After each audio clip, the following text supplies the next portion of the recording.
இந்த நாடகம் பண்ணுற அந்த பசங்களுக்கு ஒரு சின்ன அட்வைஸ் தான். இந்த பொறுப்பு இல்லாமல் இப்படி இருக்கிறது ரொம்ப வருத்தமாக இருக்குது. வாழ்க்கையில் பணம் இருந்தால் மட்டும்தான் கண்டிப்பாக மதிப்பாங்க. நல்ல குணம் மட்டும் முக்கியங்கிறது உண்மை தான். ஒரு பொறுப்பாக நீங்கள் எல்லாம் ஒரு வேலைக்கு போய் இந்த குடிக்கிறத விட்டுட்டு ரொம்ப வருத்தமாக இருக்குது.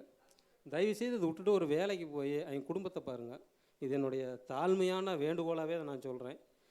ஒரு நல்ல ஆண்மகனுக்கு அது அரசு வேலையாக இருக்கலாம், கூலி வேலையாக இருக்கலாம், ஒரு நல்ல வேலை தான் அந்த லட்சணம்னு சொல்லுவாங்க.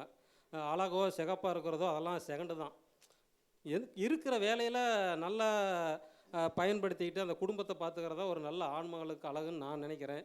அதனால் அந்த உண்மையிலேயே இந்த பசங்க பொறுப்பு இல்லை. எனக்கு ரொம்ப மிக மிக வருத்தமாக இருக்குது. இந்த நாடகத்தை முடிக்கிறதுக்குள்ளே எத்தனை பேர்த்துக்கு சண்டை, எவ்வளோ மனவேதனையாக இருக்குது. இதோடு நான் உண்மையிலேயே என்னுடைய பணி நிறைவையே நான் அறிவிச்சிடலான்னு பார்த்தேன். எனக்கு இருக்கிற பணிச்சுமையில் இந்த கதையெல்லாம் நான் எழுதுனுங்கிறது உண்மையிலேயே எனக்கு ரொம்ப கடினமாக இருக்குது.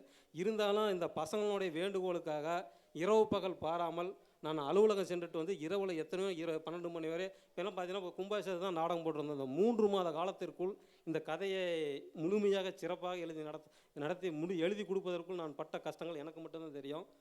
உண்மையிலேயே ரொம்ப வருத்தம் தான். இவங்கெல்லாம் ஒரு நல்ல நிலைமைக்கு வரணும். இப்போ இந்த நாடகத்தில் நடித்தா கெட்டு போயிடுவாங்க, 4 செவத்துக்குள்ளே பொம்பளைங்கிட்ட பண்ணுறது அந்த ஸ்டேஜ் எல்லாம் பண்ணிட முடியாது நீங்கள் நினைக்கிற மாதிரி. அவங்களுக்கு இது தொழில் தான். நாம் பிடிச்சி வந்தால் உடனே நம்மகிட்ட வந்துடுவாங்க அப்படிங்கிறதெல்லாம் அது சும்மா. எதுக்கு எடுத்தாலும் அந்த நாடகத்தில் போய் நடிக்கக்கூடாது, நடிக்காமலாம் நிறுத்திங்க, அதை பற்றிலாம் ஒன்றும் இல்லை. நாடகத்தில் நடித்தா தான் கெட்டு போகிறதுங்கிறதெல்லாம் சும்மா. நாடகத்தில் எவன் நடிக்காமல் இருக்கிறானோ அவன் தான் உண்மையிலேயே கெட்டு போயிருக்கிறான் எனக்கு தெரிஞ்சு. நாடகத்தில் நடித்தவன் கெட்டு போகிறாங்கிறது இதில் 4 செவத்துக்குள்ளே ஒரு பொம்பளைகிட்ட பண்ண முடியாது, அந்த ஸ்டேஜில் பண்ணிட முடியும்னு நினைக்கிறீங்க? இது ரொம்ப ஒரு வேதனையான செயலாக இருக்குது. தயவு செஞ்சு அதெல்லாம் வேலைக்கு போங்க, படித்து நல்லா முன்னேறுங்க.